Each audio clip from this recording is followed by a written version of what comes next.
See, I think people say say this to us because they assume that a two-wheeler is a two-wheeler. So if you're making a motorcycle, why not also make a scooter? It again comes from the same sales mentality of more is more. And I tell them this is like saying to Sachin Tendulkar that he should play baseball because that is about a bat and ball also. So what's the difference between baseball and cricket?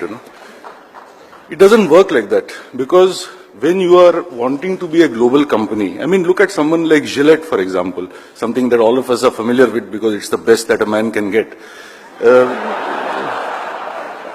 At least at our age, it's the best that a man can get. So, I mean, what I'm trying to say is Gillette apparently today has 60% global market share in what it does. It is synonymous with that. When you think of a burger, you don't go to Pizza Hut. When you think of pizzas, you don't go to McDonald's. So business is more about perception than reality. When a customer walks into my dealership, for me, the most important person in the company is neither the watchman nor the chairman. It's the salesman at the dealership. He has to answer to the customer, why mine? He has to be able to stand up and say, please buy mine because the whole world is buying mine. Because the fact of the matter is we all buy what other people buy. I mean, we don't have the guts to make and the wisdom to make such a very reasoned and wise choice. So I am saying that in life we should climb only one mountain at a time. If there comes a time when Bajaj has we have only 10% global motorcycle market share.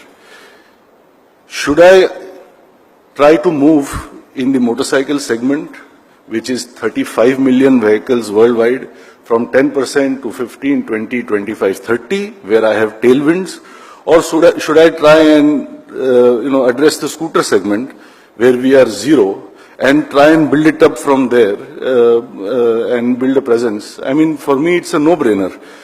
But the problem is, again, these management concepts like reimagine and re-engineer, because I'm told you should reimagine this. So my answer is this, that, I'm always told by media people, by analysts, that this is called de-risking. That scooter bhi hoga, motorcycle bhi hoga, to ye nahi chalega, to ye chalega. This is not de-risking. This is gambling. This is playing darts. This is distraction. And this is fragmentation of resources. I mean, at the end of the day, you must be like Arjun and you must believe you can see the eye of the bird and you must go for it. And if it doesn't work, it doesn't work. At least you gave it the best shot.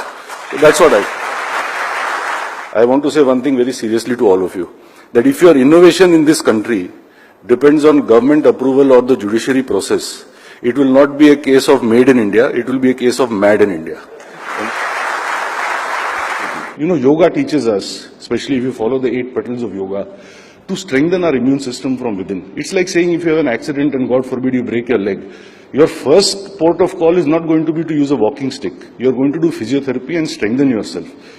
In our case, we made a lot of scooters at one time, but our R&D was a big zero. Don't go and tell my father this, otherwise I'll lose my inheritance.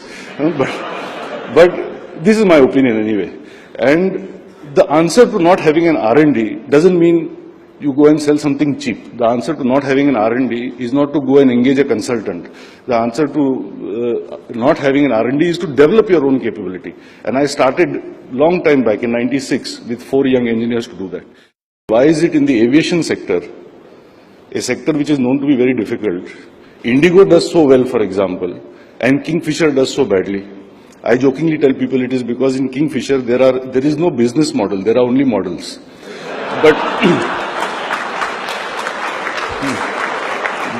But having said that, the point I'm trying to make is we have to look inside before we look outside.